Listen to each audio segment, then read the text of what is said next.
Well, hey there. Welcome to the Roundup Podcast. My name's Isaiah Babcock, and I'm the Digital Content Manager for SBTC Collegiate. As the summer closes out and we head into the fall, we wanted to bring you a mini season of the Roundup Podcast that features all of the breakout sessions from the Roundup Conference this year. All of the episodes are dropping at the same time, so be sure and check them out as you look to reach the campus in your context this fall. Enjoy. Hey, we're going to go ahead and dive in together. Thank you guys so much for joining us. This is a nice full session. This is going to be great. So as we jump in, let me introduce myself real quick, and then we'll dive into the topic of culture making and disciple making and those things together. So my name's Chris Cummings. I'm the college pastor and discipleship, director of discipleship at our church in Galveston, Texas, Coastal Community Church. Been there for about 7 years. Been doing college ministry that entire time. We started the college ministry there. We reach out to the smallest public school in the state of Texas, Texas A&M University at Galveston. Current enrollment, 1,700 students, okay? Insanely small, all right? Some of you are like, wow, that is very, very small. We have more students in our ministry than that. But it is quite small. Over the course of time, we've seen upwards of 8 to 10% of the student body be a part of our ministry, which is really, really cool. We've gotten to a point now where we're seeing students step into leadership, leaders being multiplied on campus, and it's been really cool to see what God has done on literally the smallest campus in the state. This is my beautiful wife, Kristen. We've been married for 6 years now. We have 4 amazing kids. Their ages are 2, 3, 5, and 6, which means that in our house, someone is always crying. It is usually one of us, okay? We are typically the people that are crying in our home. But we love our kids. All of our kids came to us through foster care. None of them are biologically ours. They are all one sibling set. So they are all biologically brothers and sisters. They've been in our home for almost 3 years. Next month, we'll celebrate 3 years of them being in our home. And then this past November, we adopted all 4 permanently into our care. And so they are officially ours, and they will be ours forever. We are also in the process of planting a church in Tucson, Arizona, to go after the University of Arizona. And so at the end of this year, beginning of next year, we will now uproot our entire family and move to the desert of Arizona and plant a college ministry or a church right in the heart of Tucson, going after the University of Arizona, and hopefully be a gateway of church planting all across the Southwest region of the United States. Tucson's the 16th most post-Christian city in America. To put that in perspective, New York City is 20th on Barna's list, okay? So Tucson's insanely post-Christian, very unchurched, de-churched, and just very, very broken and very spiritually dry. And so we're hoping that we can plant a healthy church right in the heart of the city, going after the campus, leverage the campus to plant churches all across the Southwest. So it's a little bit about me, about us and our family. This breakout is creating a culture of disciple making. So I'm assuming the reason you're in here is because you want to learn how to create a culture of disciple making, or maybe you are in the process of doing that, or maybe you've already done that and trying to get more tips on how to help that flourish and all that kind of stuff. And so I'm excited about jumping in this with you guys. This is a big passion of mine. When we started our college ministry, we started really as kind of this attractional style ministry of just, hey, how many students on campus can we get to come fill this auditorium in our worship gathering? That was our entire approach. And I would say that we made disciples, but we made them accidentally, okay? It was not intentional disciple making by any means. We had some people that by the grace and power of God alone grew and mature in their faith. And we have taken since then some real intentional steps to help make disciples and send students on campus to make disciples and multiply. And I'll say this, the best gift that God has given you in your ministry when it comes to reaching your campus are your students, okay? Students have access to the campus like we as leaders do not have access to. I mean, they live there, they go to school there, they study there, they eat there.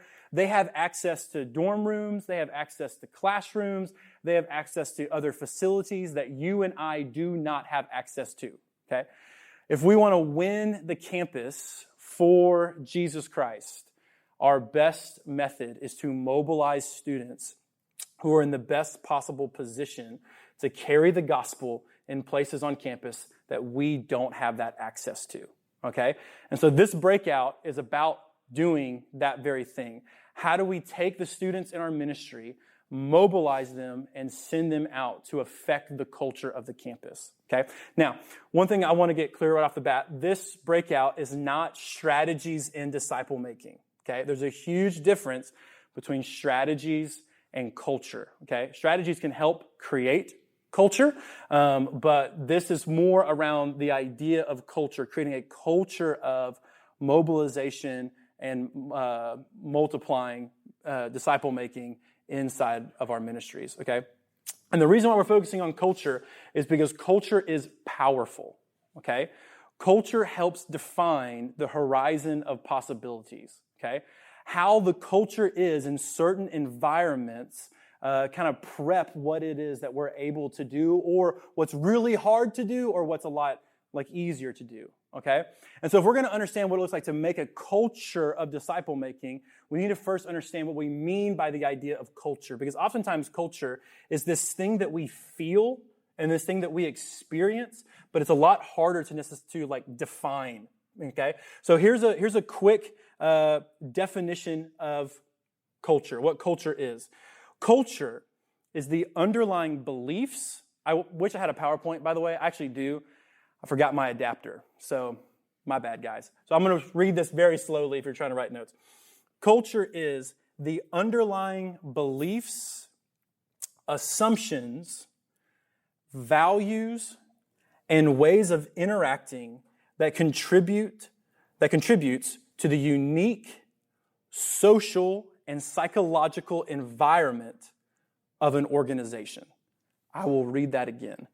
Culture is the underlying beliefs, assumptions, values, and ways of interacting that contributes to the unique social and psychological environment of an organization, okay?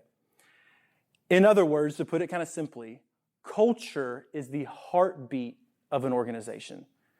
It's that thing that's oftentimes hard to define, but easy to experience. All right. So let's kind of a quick game. All right. Let's take two organizations that by definition are basically the same, but culturally insanely different to kind of so you can see what we're getting at here. Okay. So let's take Walmart and Target, right? By definition, they're basically the same thing, right? Superstores sell a bunch of clothing, have groceries. One has guns, one doesn't. That's a big difference. But typically, they're essentially kind of the same thing. They're running in the same market. Culturally speaking, very different. Who would much rather go to Target? Okay, if you raise your hand, why would you rather go to Target? It's cleaner, right? The wheel on the cart doesn't rotate and squeak, right? Other reasons why you might go to Target. Cleaner. There's a Starbucks in it. There's a Starbucks in it. Yeah, right? Like maybe some of the brands in there are better, right? You got Chip and Joanna, all their stuff in there. Yeah, there's that. Who would rather go to Walmart? Be bold. A few. Way to go. The few, the proud, the Walmart veterans, right? Why would you rather go to Walmart? We all know the answer already, but go ahead and say it. It's less expensive. That's the only reason why you go. It's cheaper, right? So two stores running the same market, culturally though, completely different. When you walk into Walmart, you're going to experience something and maybe smell something that's different than when you walk into Target, right? Take Popeyes and Chick-fil-A, right? The Lord's Chicken and chicken from New Orleans, okay? Different cultures, right? Both of these are restaurants, both giving chicken, both in the same market. They would both probably say that they value customer service, but clearly Chick-fil-A probably values it a lot more than Popeyes, right? I mean, they say my pleasure after every little thing. Like, it's pretty incredible, right? Even the culture of campuses. Like, if you're a student in the room or if you graduated from a university, there's a reason why you chose the campus you're on and not another one. And sometimes that has to do with majors, and sometimes it has to do with culture. The culture of Texas A&M is a lot different than the culture of the University of Texas. And both of those are a lot different than Texas Tech and a lot different than Baylor, right? These cultures are different. Same market, same thing, all universities, very similar majors between all of those, but culturally, they all have different vibes, right? And because their cultures are different, it shapes the horizon of possibilities. It makes some things really easy to do and some things really, really difficult, right? Like if you wanted to start an agricultural club, A&M is your best bet for it to really work. Other schools, you can probably get it on there too, but like A&M is just, the culture is so farmer friendly that like it's not going to be hard for that to take root, right? If you wanted to start a sorority for women who are looking for their husbands, Baylor's a great spot, right? Like that seems to be most Baylor people, all right? If you're from Baylor, I'm sorry, but that's just the stereotype of your school, okay? So, for example, for us, right, we're the smallest public school in the state of Texas, okay? Texas A&M Galveston is incredibly small. The student body, 70% of the student body at A&M Galveston live on campus. 70+%. So most of you are doing work at a school where the rule is after your freshman year, you can move off campus. At Texas A&M Galveston, you have to be 21 years or older to finally move off. Reason why? They built some brand new dorm rooms that they can't afford and they need people to stay a little bit longer. They won't tell you that, but we know they changed that rule as soon as those buildings went up, okay? But that changes our culture. That changes the horizon of possibilities for us as a ministry. We do a lot of things in ministry that are centered on the campus of A&M Galveston because 70+% of the people live there. For us to do off-campus events is really, really hard. It doesn't take root as well as some of the other schools that are represented in this room because our culture is like that. Culture affects the horizon of possibilities, okay? Now, the culture on all of our campuses is different and unique. So when you start crafting culture in your ministry, okay, when you start thinking about how are we going to make disciples, which one, you are called to make disciples. We're going to get to that in a second. You are called to make disciples. You have a unique context in which you're making disciples, okay?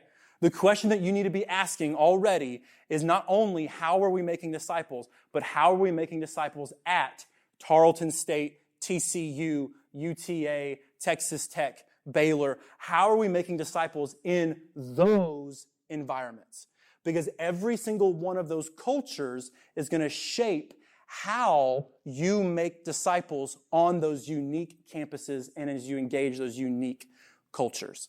And so one of the best things that you can do right off the bat is just to ask the question, what is the culture of the campus we're trying to reach? What is the demographic breakdown? How many students live on campus? How much stuff happens on campus? Where are the hot spots off of campus, right? Texas A&M Galveston is directly affiliated with Texas A&M College Station, which means that we're an extended campus of College Station. We are not a sister school like Corpus Christi A&M or Texarkana. We are a direct extension of main campus, which means that every student at A&M Galveston gets the option to have season tickets for football games. And they get pretty good seats, which means that it has created a culture in Galveston where students are not in Galveston on the weekend. They are driving 3 hours to go spend in College Station and staying there throughout the entire weekend and then coming back, which means that we don't have a lot of students that show up on Sunday mornings. And we can't really leverage our Sunday morning gatherings to be able to engage college students because they're not even in Galveston. That is a cultural uniqueness to us. My guess is that that's not the same thing with your culture. We've also found that in our culture, 60 to 70% of all freshmen coming in will transfer to College Station after 1 year. 60 to 70. We lose some of the best future leaders for our ministry because they go to College Station. If you are a College Station person and you want our people, we will give them to you gladly because they are coming that way anyway. We've always joked, if you're in College Station and the only place that you're grabbing leaders from are people that are leaving our ministry and coming to College Station, you would have a huge leadership team, like bigger than we would ever possibly have. So we've had to change how we structure leadership because our culture doesn't allow us to retain as many leaders as we would like to retain because a lot of them are transferring to College Station to do what they want to do, okay? And so the first thing that I would encourage you to do is ask that simple question. What is the culture of the campus that we are trying to go after, okay? And then because of that, what is the horizon of possibilities and impossibilities or difficulties? Technically, nothing is impossible. But some things on your culture are going to be a lot harder because of the culture of your campus, okay? There are some things that are going to be super easy wins. When we do on-campus free lunch, easy win. We will meet, no lie, on a campus of 1,700 people, we will meet 200 in an afternoon by giving out free barbecue. 70% of the student body lives there, okay? That's huge for us, okay? You might not have that same ability on your campus. And that's okay. But ask that question, what is the culture of your campus and how does that affect your ministry strategy to make disciples on that campus, okay? Now, here's the thing. All of our cultures, all of our campuses have differences that are easy to see and easy to kind of feel and experience. But there is something about each one of them that is the same, okay? And this is what's similar across the board for just about every single campus, and it's this. It is becoming more post-Christian. It is not becoming more Christian, okay? It is not drifting towards holiness. No one drifts towards holiness. You drift away from it. That's the natural bent. No one drifts towards holiness. Every single campus that's represented in this room is slowly moving more and more and more and more and more away from faith in Jesus Christ. The need to mobilize students on campus has never been greater than right now. And we as the church, as we see this unfolding in campuses and in cities and in neighborhoods and all of that, we as the church should be committed to raising up leaders and sending them out into those cultures to affect those cultures for the glory and for the name of Jesus Christ, okay? Now, here's what we've traditionally done as a church, okay? Traditionally, what we've done is, hey, there are lost people. Let's get them. How do we do that? Let's have a giant worship gathering and then put a bunch of flyers on campus and try to get them to come in, okay? I think sometimes the church can be guilty of confusing marketing with evangelism. It's a personal conviction of mine. And we need to go back to the root of what it means to make disciples desperately. When we moved to Tucson, Arizona, we are not under the impression that if we just have an amazing worship gathering, if we build it, they will come. That we don't believe that's going to take root in that city. What we're going to need is we're going to need normal, everyday Christians to carry the gospel in places that we cannot carry it because we don't have access there. We have to mobilize our people. You see, here's the ironic thing, okay? The ironic thing is that when we've talked about trying to reach certain places, we keep trying to kind of build and market a church and try to grow this church. But here's the reality. In what command did Jesus give? Did he ever tell his disciples, hey, go plant and build churches? You won't find it in the Gospels. It's not there. He doesn't say, hey, go therefore and plant churches. He says, go make disciples. The result of making disciples is the local church. Planting and trying to build and market a bigger church does not always equate to making disciples. Right? Mike Breen, who wrote a book called Building a Discipleship Culture, he says, if you make disciples, you will always get the church. But if you make a church, you rarely get disciples. What Jesus has called us into is not to necessarily plant churches. We are going to plant a church in Arizona, and I strongly believe that what's happening is that God is planting a church there, and he's invited us to come be a part of it. Jesus, when he talks about churches, he mentions it twice in the Gospels, and one time he says, I am the one who builds my church. Well, the way we assist in building the church is by making disciples. I heard J.D. Greear say one time it takes 1,000 miracles to plant a church. And my wife is starting a journal, keeping track of all the miracles that we're seeing, because we strongly believe that Jesus is building a church in Tucson, Arizona, and he's invited us to be a part of that. That's it. He builds the church.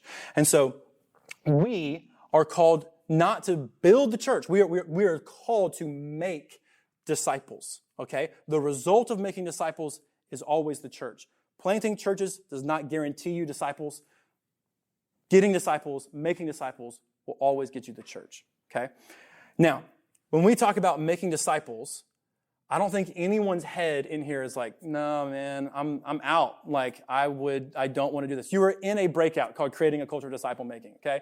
If you're not on board making disciples, you are in the wrong breakout. Like, feel free to beat a drum, but this is not, like, probably the best spot for you at this point, okay? So, but as we talk about making disciples, rarely am I going to see people be like, nope, I'm out, right? However, typically what I have come to learn and know is that when we talk about disciple making, rarely do we have the same idea of what disciple making is in all of our collective minds, okay? Oftentimes, you'll never really see a Christian say, no, I don't want to make disciples. I'm out on that. I don't think we should. Typically what you find is, I don't know how or really what that means. And so if we're going to build a culture of disciple making, we need to understand what culture is, and we also need to understand what it means to make disciples. All right? And so what I want to do is I want to break down real quick the famous 2 verses that Jesus gives us as to what it means to make disciples, and then we're going to talk about what it means to kind of cultivate that culture in our ministries and affect the culture around us on our campuses. Okay? So Matthew 28, 19 through 20. And this is what Jesus saying to his disciples, "Go therefore and make disciples of all nations, baptizing them in the name of the Father and of the Son and of the Holy Spirit, teaching them to observe all that I have commanded you. And behold, I am with you always to the end of the age." Something I want you to notice about the Great Commission, okay? This is what that is called, if you didn't know that. In this command, Jesus gives really one single command. There is one main verb that Jesus uses here, okay? Now, in English, there seems to be a plethora of commands, right? Like go, make disciples, baptize, teach. All of those things seems to be commands that Jesus gives us. But the reality is that when you pull back the curtain and you look at it from a Greek context, the Greek author is only using one verb. The other terms are what are called Greek participles. And what a Greek participle does is it helps define the main verb. In other words, it tells you how the main verb is to be carried out. And the single main verb that Jesus gives in the Great Commission is simply this: make disciples. That's it. The Great Commission is actually one singular command: make disciples. Jesus defines what he means by making disciples with the other Greek participles that he uses around it, okay? So the word like go, for example, that word go is a Greek participle, which means that it is better translated to the word going or as you are going, which means that what Jesus is saying is as you make disciples, do it as you go. There's just this intentional relationship that he's saying is a part of making disciples. We tell our students all the time when we're training them on disciple making, we say making disciples is not so much about adding something to your schedule.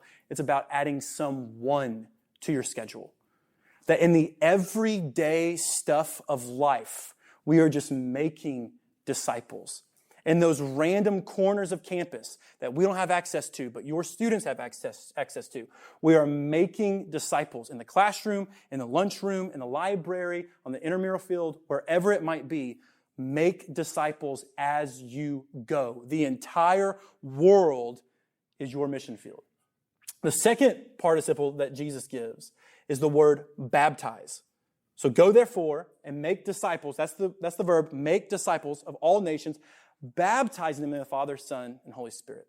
Baptism is often seen as this first act of obedience for a new believer, right? That we declare our faith publicly through the means of baptism. And so when Jesus says that baptizing is a part of making disciples, what he's saying is that disciple making includes evangelism. That there are people who are lost that need to be found, people that are dead spiritually that need to be made alive again, that we need to bring the gospel to people that do not currently believe or follow Jesus. Part of what it means to make disciples is to evangelize the lost. Okay? Now, here's the thing. I think in most church contexts in North America, baptism is typically seen as the finish line and not the starting point. Now, we might say the opposite, right? We might say, hey, baptism is not a finish line, it's a starting point. We might actually say that out loud to the people and members in our churches. But I think that the actions of a lot of North American churches show is that we actually believe that baptism is more of a finished place than a starting point. There was research done a few years ago on Southern Baptist churches in America. And in a 20-year time frame, check this out, in a 20-year time frame, SBC churches in America baptized over 7 million people. 7 million. That's insane. Across America, 7 million. That's not just one church. Imagine, that'd be crazy, right? 7 million all across America, SBC churches, okay? To get that in perspective, the entire population of Metro Houston right now, which is the third largest metropolitan area in the country, is just at 7 million people. So basically in 20 years, congrats, we've reached all of Metro Houston. Do you want to guess? Now you would assume, okay, that in that 20-year trajectory, that the church would probably grow in weekly attendance and in membership by a factor of around 7 million, right? That would be the guess, right? Maybe 5 million, or so. Like, some people in that 20-year period probably pass away, or maybe they shift to different denominations or something like that. But surely at least 5 million, or definitely 1 million at the very minimum, Does anyone want to guess how the church grew in that 20-year period? It shrunk. It got smaller. It didn't grow an inch. And I think the reason why we see this is because we claim that baptism is not the finish line, it's the starting point, but that data doesn't really show that, does it? 7 million people baptized in a 20-year period, and yet at the same time, the church doesn't grow at all. It shrinks. I think we have a discipleship problem in the church in North America. And when Jesus talks about making disciples in the Great Commission, he says part of it is evangelism. But that's not it. The last participle that Jesus gives is he says, teach them to obey all that I have commanded you. When he talks about teaching them to obey everything that Christ has commanded, one of the commands that Jesus gives for us to follow and obey is the Great Commission. That's one of the commands, which means that part of discipling believers in the church means teaching them how to evangelize the lost and how to disciple other people towards maturity and towards multiplication. Multiplication is the very heart of Jesus' command as he tells his disciples to turn around and make disciples. We have to not only reach the lost, we have to disciple and equip the saints until they get to a place where they are mature enough and ready to be sent out and to multiply the gospel across the face of the earth. Jesus did not say, hear me, Jesus did not say, go therefore and make converts. He said, go into the world and make disciples. A disciple is not fully made until that person is able to turn around and repeat the process for somebody else. That's the goal we have to get to. So when we talk about creating a disciple-making culture, hear me, disciple-making entails those three things. Intentional relationships that as we go in every area of life, we are making disciples, we are modeling the Christian life, we are practicing evangelism and evangelizing the lost, and at the same time, we are discipling and we are equipping the saints towards maturity and kingdom multiplication. That's what it means to make disciples in the lens of what Jesus gives us in the Great Commission. okay? And if we're going to see the cultures of our campuses move towards Christ rather than away from Christ, then we have to raise up laborers on the campus. We have to raise up disciple makers, equip them, mobilize them, and send them out to campus in places that we could probably never be, okay? Now, how do we do that, right? That's really why you came in here. How do we do that? How do we cultivate that kind of culture? To start, okay, first, we need to realize that culture is one of the greatest weapons and things that God has given us to kind of shape our ministries, okay? And really what we're doing is we're trying to affect the culture of the campus through the means of the culture of our ministries, all right? And so how do we do that? Well, the first question we need to ask is what shapes culture? Now, there's several things that shape culture, okay? I'm going to give you 3. They all start with L, so that's really easy for you to remember, okay? And then we're going to unpack what these mean and how we can leverage these in our churches and in our ministries.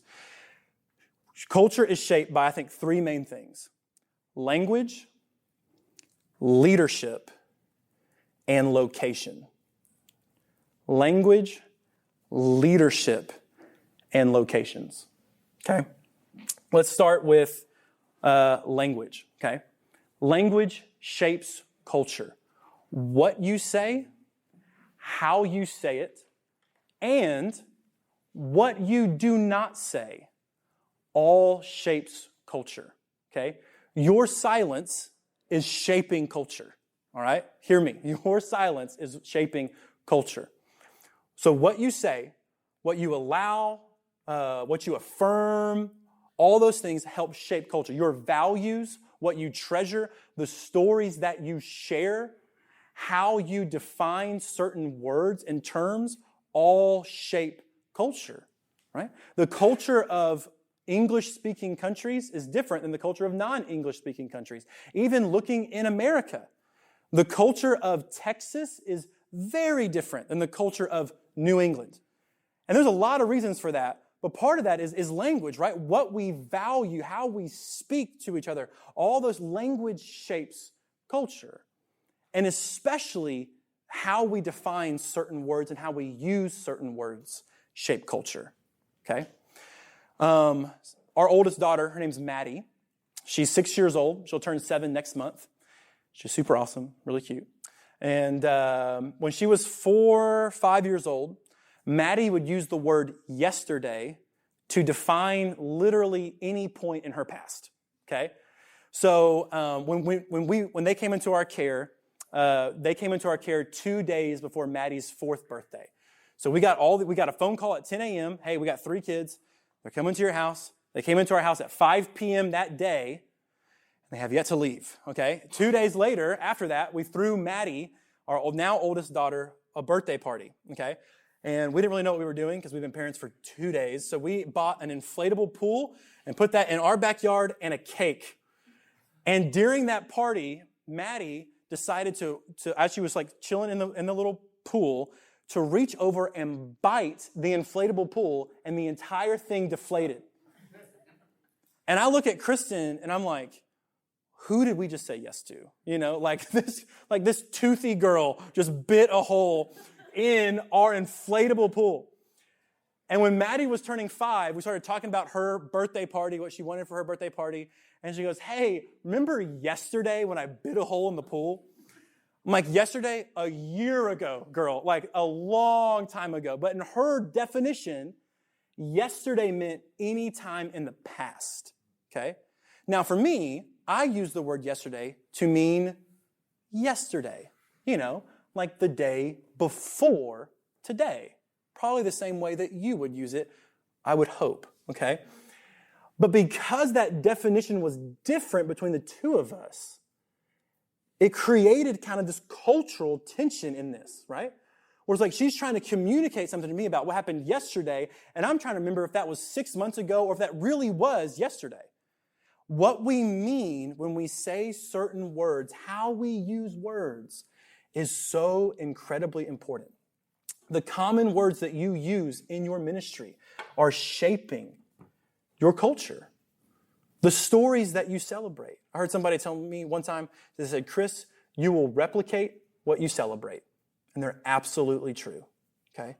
What is it in your ministry that you are constantly celebrating? Because that's what you're going to get, okay? What words or phrases are you constantly using? And does everyone in your ministry understand what you mean by those words and phrases? And so, one of the things that we did at the very beginning that was super helpful for us in helping kind of craft and create a disciple-making culture is we got our definitions straight. There's a lot of Christian language and lingo that's kind of thrown out there, that Christianese, you know what I'm talking about? And oftentimes we can throw those things out there and not everyone be on the same page, okay? So we can say words like discipleship, evangelism, faith, salvation, a disciple, and all those things might be different things to different people.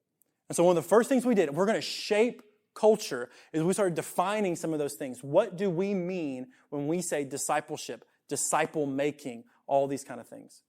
One thing that was really helpful was just defining what we meant by a biblical disciple. So helpful. Like, how do you know if you've made a biblical disciple if you haven't defined it for yourself? You really don't. Like, you have to define those terms to know if the people you're leading are actually getting to the destination that you are wanting them to get to, okay? And so my first encouragement for you is language shapes culture, okay? How we speak, what we say, what we value, what we don't say, all those things shape culture. And so I would get with like your team and say, what do we mean when we say X, Y, and Z? Because it's going to help shape the culture of your ministry, okay? And also, how often do we talk about those things? You know, do we ever talk about making disciples with our students? If no, then don't expect for your students to go make disciples, right? That constant language and shared language on your team is going to help craft and create that culture, okay? Second thing that helps create culture, leadership. Leadership creates culture. Another massive difference between New England and Texas, political leadership, right? Leadership affects culture. And the higher up you are in the leadership ranks, the more ability you have to affect the culture of the organization as a whole. The volunteer on your team that helps stack chairs is an awesome person, but doesn't affect culture like the person who's on staff, okay? Leadership affects culture. Which means that as we build out leadership teams and student leadership teams and staff teams and residencies and all this stuff, one, I think, key question that we need to ask ourselves is how does this person in this leadership role affect the overall culture of our ministry? Is it positive? Is it negative? Is it neutral? Because the reality is that every single person is shaping culture to some degree or another. And as you elevate people, as you celebrate people and put them in different levels of leadership, you are giving them keys to the culture of your ministry. You are allowing them to shape and define culture more and more and more. And so let me encourage you, be cautious about how and who you are putting in leadership. We just completely changed our leadership application process. It takes about an hour for students to fill out online their applications now. It used to take like 20 minutes. We have beefed it up intentionally because we want to make sure that we are culturally in alignment. And so we are asking questions about worldview. We are asking questions about sexuality. We are asking questions about the Trinity and about the gospel and all these things to make sure and to assess that the people that we are putting in this level of leadership are actually going to be people that help create the culture that we are desiring to make. One of the things that's going to kill you more than anything else is when you have people in leadership trying to create two completely different cultures. You are not going to go anywhere. Be careful as to who you put in leadership and the level of leadership. You don't need an hour-long application for your volunteer, right? But when you start talking about group leaders, when you start talking about staff members, You need to really think through, how are we making sure that we assess that these are the right people in these positions that are helping us shape the culture that we want to shape, okay? Leadership changes and affects culture, okay? If you don't believe me, look at how different presidents have affected cultures throughout all of history, right? Each one shapes it differently, okay? Leadership affects culture. Last thing, location. Location changes culture. It affects culture. My wife and I currently live in Galveston, Texas, okay? That's an island off the coast of Texas. You probably know that. But anyway, it is an island, okay? Island time is a real thing, okay? Everyone is really chill. Everything is really laid back. No lie, when we have our 9:30 a.m. service on Sunday morning, at 9:30, there's maybe 12 people in the room, okay? By 9:50, there's 300 people in the room. It is a laid-back, no one's really worried about being on time kind of culture, okay? Now, you take that culture and you contrast that with Houston, which is a very busy city, very different culture, right? Location affects culture. We're moving to the desert of Arizona, all right? We're about to live in a land with no humidity, and I am pumped, all right? My lips are not ready for it yet, but I am so excited. My hair is going to look amazing, all right? But that culture is totally different. It is shaped by the landscape, okay? There is cacti everywhere over there, all right? It shapes the culture around you. Location matters, all right? Our church, Coastal Community Church in Galveston, we've been a mobile church doing setup and tear down for 10 years, okay? A whole decade of setup and tear down. This last semester, this March, we finally moved into our permanent facility. And that location is changing the culture of our church.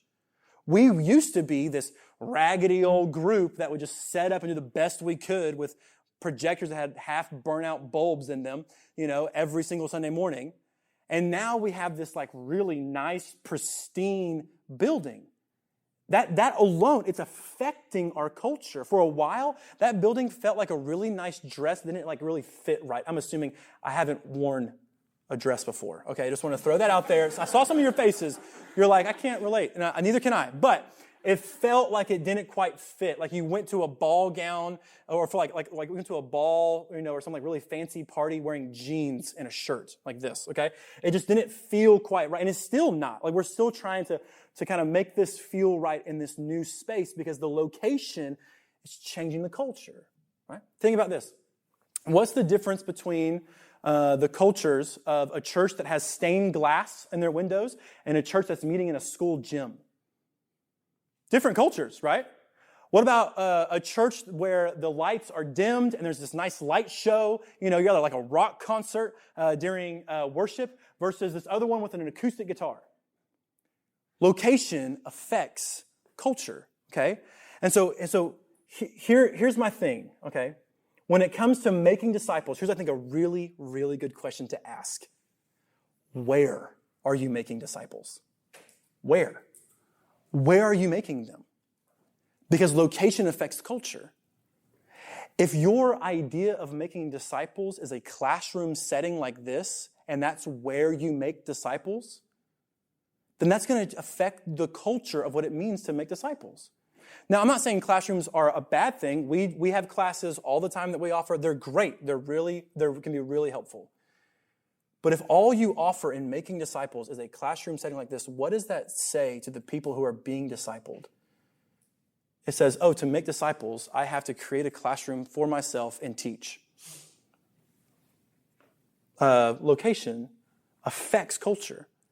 So the question I have for you, where are you making disciples?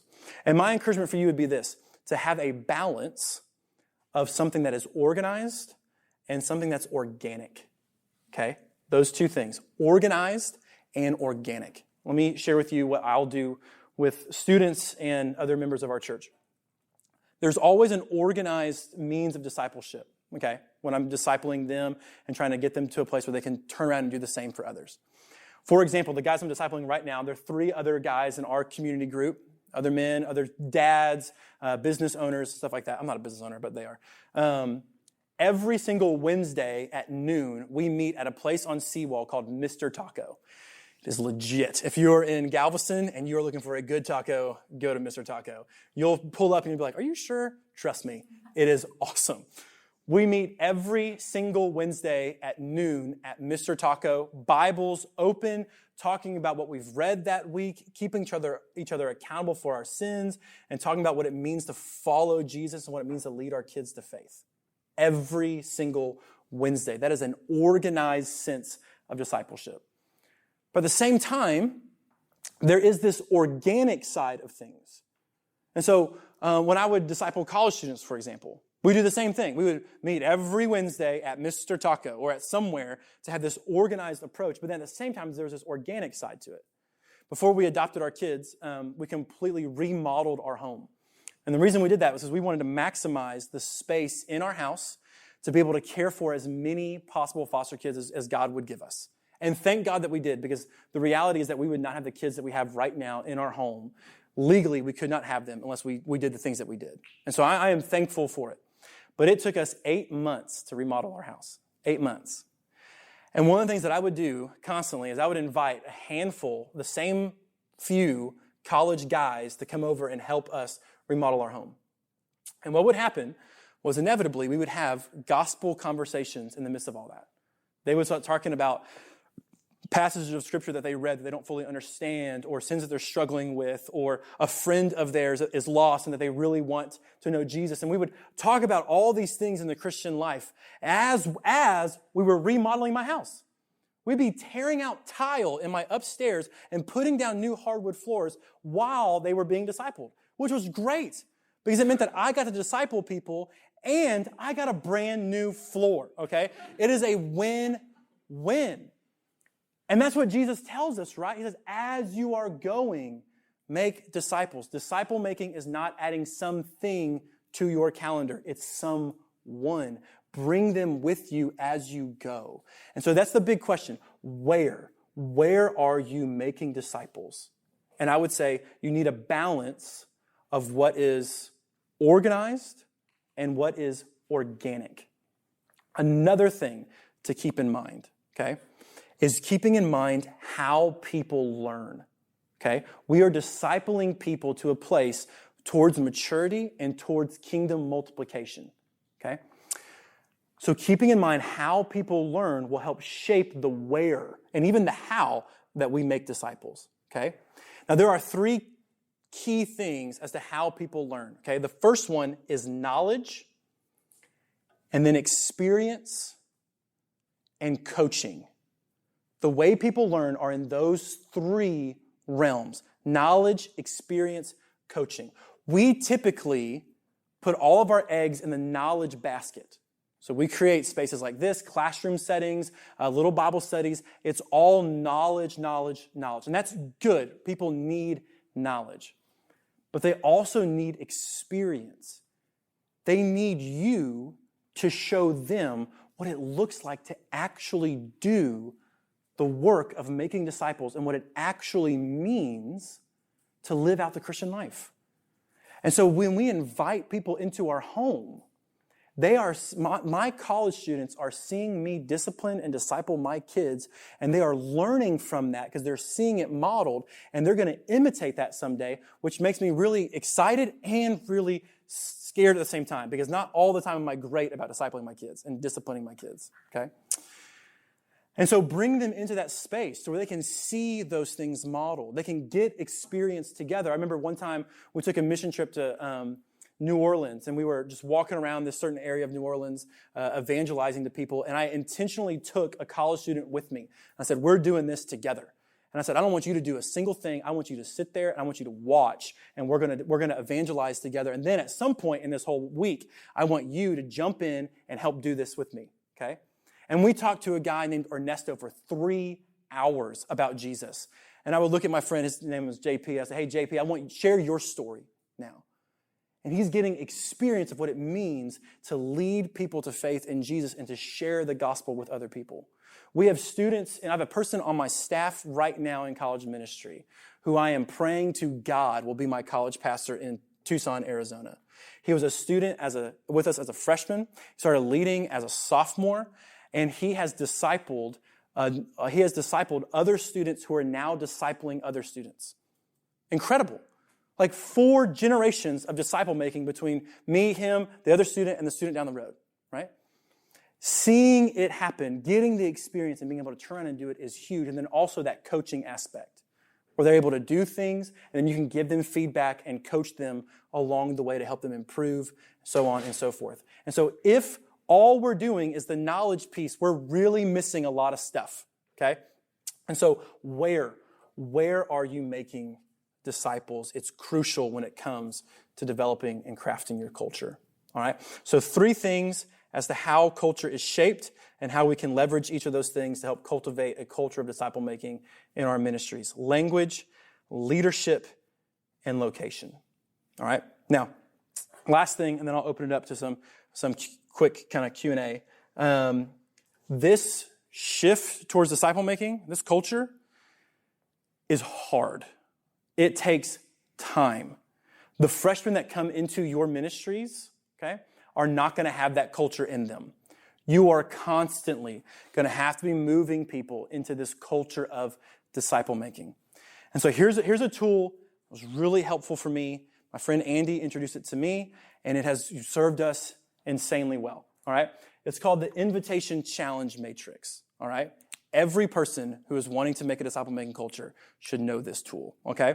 And it's really simple. All right? This vertical line is the invitation axis. What we mean by invitation is we mean this relational equity, right? Investing in someone, but not only investing in them in a sense of equipping and empowering, but investing them in a sense of, I love this person, I'm going to care for them the best way possible. It's soul care, not just can you get the job done care, okay? So invitation, all right? Invitation because we're inviting them into our life, okay? The other axis is the challenge one, okay? Invitation, challenge. Challenge, we are challenging them to actually make disciples, all right? Not just to be really good chair stackers and volunteers. We're actually challenging them to leverage their life for the kingdom of God and make disciples. Every church and ministry falls in one of these 4 quadrants. We're going to start with the top left, okay? High invitation, high relational, low challenge is what we would typically call the cozy culture, okay? This is a comfortable culture, right? You have great relationships with people. No one's really pushing you too hard. It's really comfortable. You know, it's like a party. It's really nice to be here, all right? Cozy culture. Low invitation and low challenge, this quadrant, is what we would call the boring culture. Not a lot happening here, okay? You don't have any real deep relationships with anybody. There's no real friendships, and no one's challenging you to go further, okay? It's boring, okay? High challenge, low invitation is what we would call a stressful culture. The reason we call it stressful culture is because you are being challenged to a really high degree, go make disciples, but there's not this foundation of soul care and love in that relationship, okay? And then this top right one, this is where we want to be, high challenge, high invitation. And we would call this the disciple-making culture, okay? Most churches in America, okay, exist in this culture right here, the cozy culture. Now, we would assume that in order to get people from cozy culture to disciple-making culture, that all we need to do is increase the challenge, right? And we would just go, boop, and we're over there. Here is the reality, and we have experienced it firsthand, okay? It often goes a lot more like this. Dipping down into that stressful culture before being pulled up into the disciple-making culture. And here's the reason why, okay? The main reason is because we underestimate how valuable and important those relationships really are. If you are going to increase the challenge to go make disciples, you need to increase the support, the soul care, the love, the invitation, the relationship that you have with them. It is a lot easier to challenge someone heavily when they know that you genuinely care about them. It is a lot easier to do that, okay? And so most of the students that are coming into your ministry as freshmen are going to be coming into this culture, with this culture. They have been in cozy culture. You are constantly going to have to move them to the disciple-making culture. And it is going to take a lot of relational equity to get them there.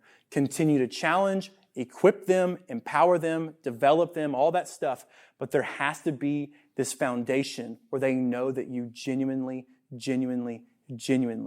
care about them. Okay? So that means having some space where you don't do anything, right? Where maybe you invite them over to dinner and you just hang out, right? And play video games. And you're not even trying to have an intentional gospel conversation with them whatsoever. You are just literally doing life together. All right? And so that's a reality that we have experienced. When we first started to shift this over, we dipped down into here hard, and we have learned the hard way. It takes a lot of invitation, a lot of relationship for people to really get this. Okay? So, with that, let me close with this last quote. Okay? This is from Andy Crouch, who wrote a book called Culture Making. He writes this. It says, the bigger the change we hope for, okay, the bigger the change we hope for, the longer we must be willing to invest, work for, and wait for it. The bigger the change we hope for, the longer we must be willing to invest, work for, and wait for it.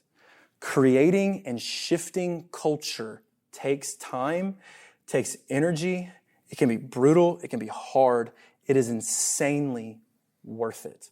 Because again, the best gift that God has given our college ministries are the students in them that we can mobilize into the pockets of campus that we do not have access to.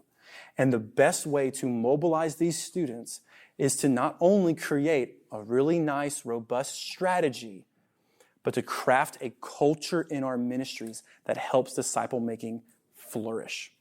Okay? It will take time. It is hard work, but it is certainly worth it. All right? That is all I have for you guys.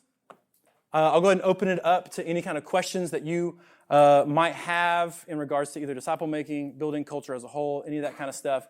Do some Q&A for a little bit, and then I think we're out at 2:15. Is that right?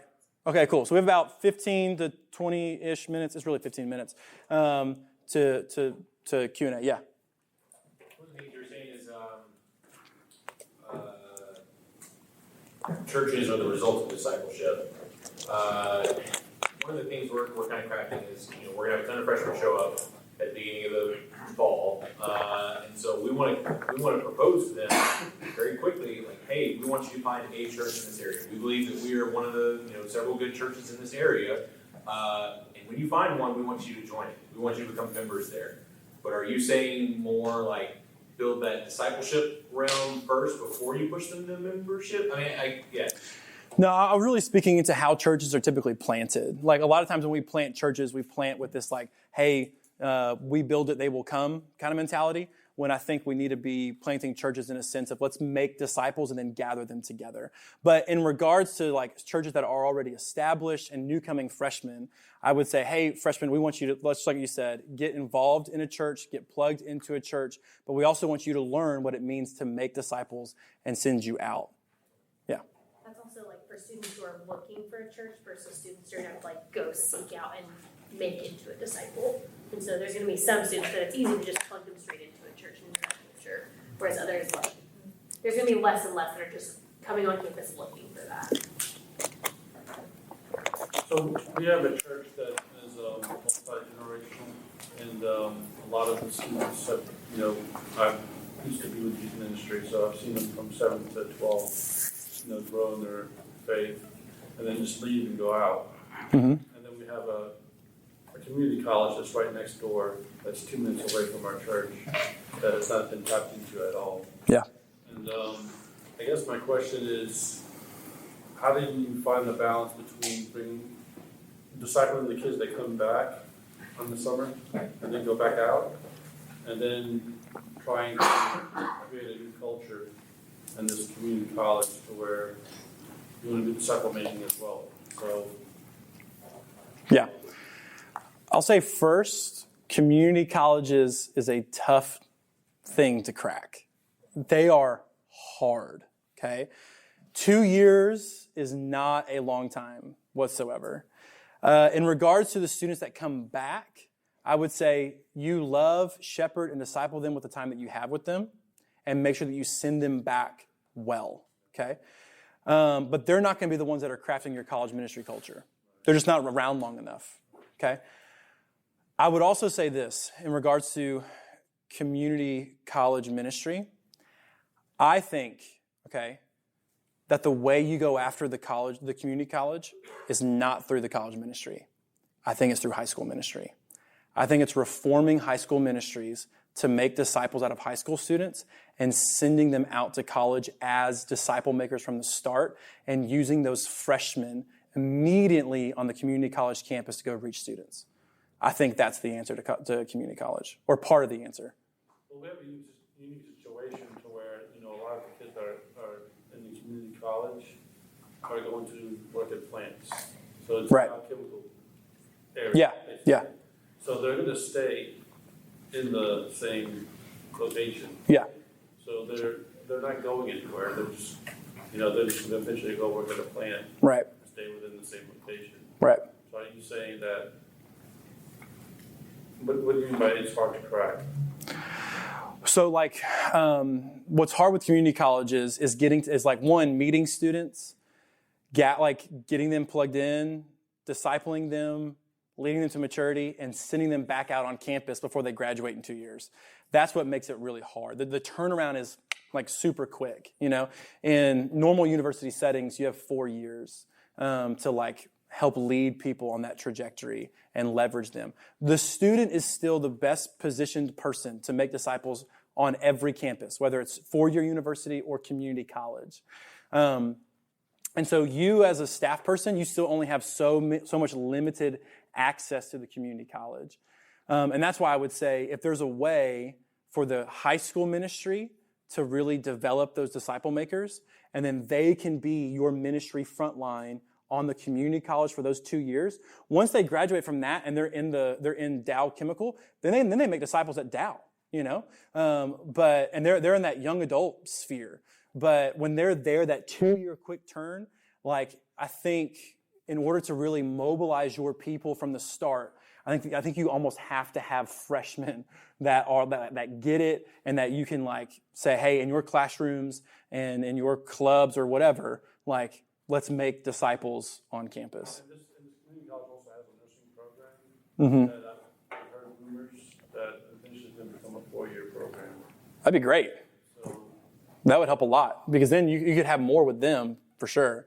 But yeah, and that's what's hard. Another thing that's hard about community colleges is that it's all commuter. There's not hey, we're going to hang out on the quad, because there's no quad. When we go to A&M Galveston, we can bring our dog and meet half the campus, because they all live there and they love dogs, and so it's super easy, or they miss their dog from back home or whatever. That's a real easy thing. If I bring my dog at the community college in Galveston, I'm meeting nobody, because they're going to class and they're getting in their car, and they're going home, or they're going to work, or they're going to a coffee shop somewhere else to go study.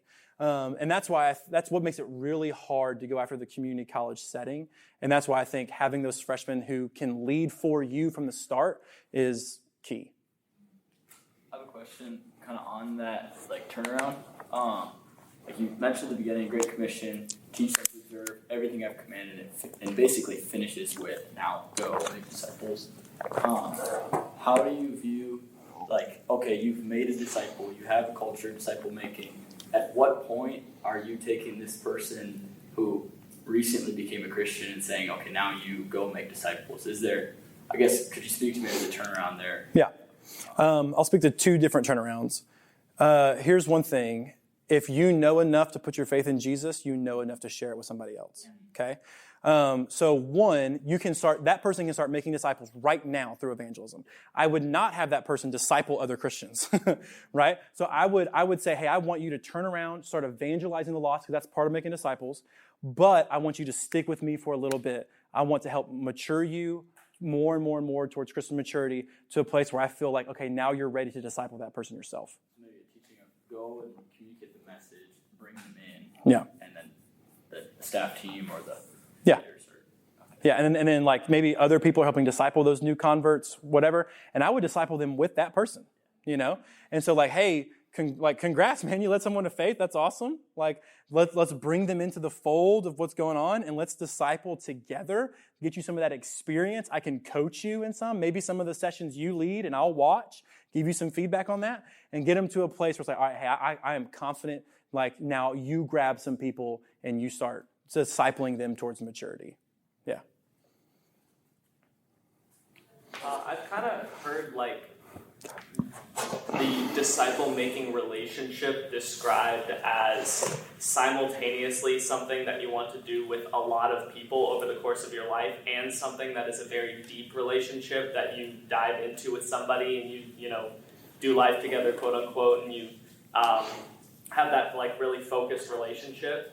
So how do you, given that you are adding someone to your schedule, which is already filled with so many things, how do you reconcile the command to go and make multiple disciples with this idea of it's a really like deep and focused relationship with one person? Yeah. A few things on that. One, Jesus did this really well. So I would look at him for the answer to this for sure. So Jesus did a really good job. He called 12 out of the many. That's crucial to know. Jesus did not, the first 12 he met was not the disciples. He had a large gathering and then called 12 out of the many, okay? So he hand-selected a few people to be more intentional with. But that doesn't mean that Jesus ignored the crowds, okay? He brought the disciples with him everywhere he went. We have a lot more conversations in the gospel between Jesus and his disciples than with Jesus and the crowds, but Jesus still kind of engaged the crowds. The other thing I would say, so what that means, I think, is you can have some people that you've kind of prioritized in your life that are in that deep, deep relationship of discipleship, okay? While at the same time still being able to engage kind of the world around you, but not as deep of a relationship, okay? The other thing I would say is this: you are going to reach more people by emphasizing the few for the sake of the many, okay? So at some point, those few people they're not your few people forever, okay? They are your few people for a season. And then at some point, you are going to send them out to turn around and replicate the process with other people. And when that happens, that deep relationship that you have with them begins to shift into a relationship where it's not as deep or regular. So you might be at a place with them where, hey, every week we're getting really deep into the Bible together, just the three of us. Or every day I'm texting you to check in. But as you send them out and kind of commission them, maybe it's more of like a supervisor approach where like once a month, hey, how's it going? How can I pray for you? Stuff like that. While you take on a few other people for yourself to kind of be in that deeper relationship with them. And so that dynamic will change. It'll be, and that's what's, Francis Chan wrote a book called Letters to the Church. And one of the things he talks about in that book is he says that when disciple making hurts, like multiplication is painful, because we get so close with these people that we're discipling that we don't want them to leave, right? But for the sake of the kingdom of God, we have to send them out, right? We have to multiply them forward. And so we almost have to like count the cost and do that. And then we'll grab some more people to disciple deeply, but then they are now replicating the process. And through the multiplication of those people, we're reaching the many. Does that help? Yeah. One follow. We had a guy like yep, Jesus had 12, I have 12, and he burned himself out in 2 months. Yeah. Like even in the gospel, Jesus had like a narrow circle of like 3 or so guys. Yeah. 12. And he was like all the 12 didn't see the transfiguration. So that was purposeful. So that was like someone reframed that for me and that really helped. Like, yeah, even Jesus had like his capacity for like very specific intentional development, or his goal, his vision for that was for 2 or 3 guys. Yeah, for sure. We tell our students when we multiply them out, find 2 or 3. We don't say go find 12 because one, for us, that's a community group. That's a larger kind of community. But yeah, like 2 or 3 is a really good core people to really kind of focus on discipleship. It's a good word. If you're part of the church that tends to be cozy, like you want, and they're okay being cozy. Yeah. Right? Budget's still good, things are going great, they're comfortable being cozy. But, the gospel's calling us to move towards stuff like that. Yeah, so that's my reality-ish right now. I would say, like, even if they're there and they're fine with that, I say you be here. This is what God has called you to do, and like has called everyone in your ministry to do too, right? What we have found is we started shifting towards that, and our kind of senior leadership started seeing some of the things that we were doing, how it was affecting students, leaders that were being built up in that. And I'm happy to say that there are things that we're doing now church-wide that started in our college ministry. And that was kind of the prep ground for what's happening. Things will also, just FYI for everybody, okay, things will move slower in the rest of the church than it will in college. College is this incubator where things can move super, super fast, okay? And it's going to be easy for you to be like, oh, my senior leadership, they're so slow. I get that. I totally do, okay? But you also have to realize, like, it just will. It takes longer. Adults are just, like, they're more in their ways, all that kind of stuff. It really does. It takes longer in the adult ministry world. College students, you have so much time with them, right? Like, they say they're busy, but let's be real. Are they? Like, you're not busy until you have kids, okay? I'm just saying that now as a parent, okay? But they'll claim that they are busy left and right, and some of them legitimately are. Most of them are just like, I am tired, and I need my 12 hours of sleep, And so in college ministry, we have so much time with our college students where we're doing equipping, where we're just having them over to our house, all that stuff. Adults, I'm like, hey, are you free anytime in 2022? And maybe we can hang out, And so those things take longer. And so just know that ahead of time. You're going to be breaking ground on things that's probably going to take a few years for the rest of your church to catch up to. Where would you put attractional, like the super attractional churches in that kind of realm there? Because we have, I'll put them here. Pretty cozy. Yeah. I mean, we have one that's like a hyper attractional mega church in our town, and we get a lot of people that come, after like their junior, senior year, starting to want a little more meat. Yeah. It's like they're like adrenaline junkies. It's like if they're so bored on Sunday because we sing in the choir, and we're having to say like, no, that's okay. Like it's okay to we're almost having to like bring them down from a certain high of like, yeah, it's not always hype. A rock concert. Yeah, hey, sorry, we don't have a DJ before the service starts. But I mean, so you would put that still as cozy, even if it's like they're kind of high strung in a weird way. I think typically churches that fall, and not everyone, so I'm not going to paint with a wide brush, but I'm going to say typically what I have seen is that most churches that fall in that category, they just don't do the challenge part really heavy. And like I think you even said it, like there's no meat to it, right? Like how much can you challenge if you're not putting like meat behind things? What most of them are trying to do is build a relationship with you so that you can stay and stick in their church, is typically what I've seen. Like community groups are leveraged so that people will just stay involved in their churches. But there's not a lot of challenge kind of coming out of that. But one thing that you could try is maybe keep the choir, but add a laser show, Like, no one's done it before. I'm just kidding. That would be kind of weird. But hey, you could be an entrepreneur or a pioneer. Any other kind of final questions before we wrap up here? All right, cool. I think there's like a 15-minute-ish break. Okay, before like next. And so if you do want to ask questions, feel free to come up. Let me pray for you real quick, and then we'll head to the third round of breakouts.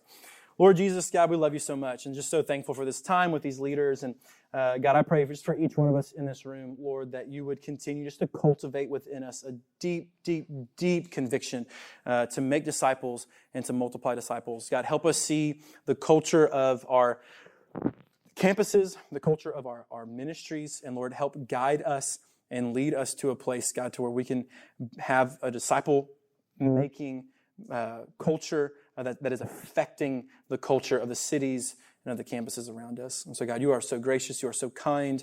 We love you, Jesus. We pray. Amen.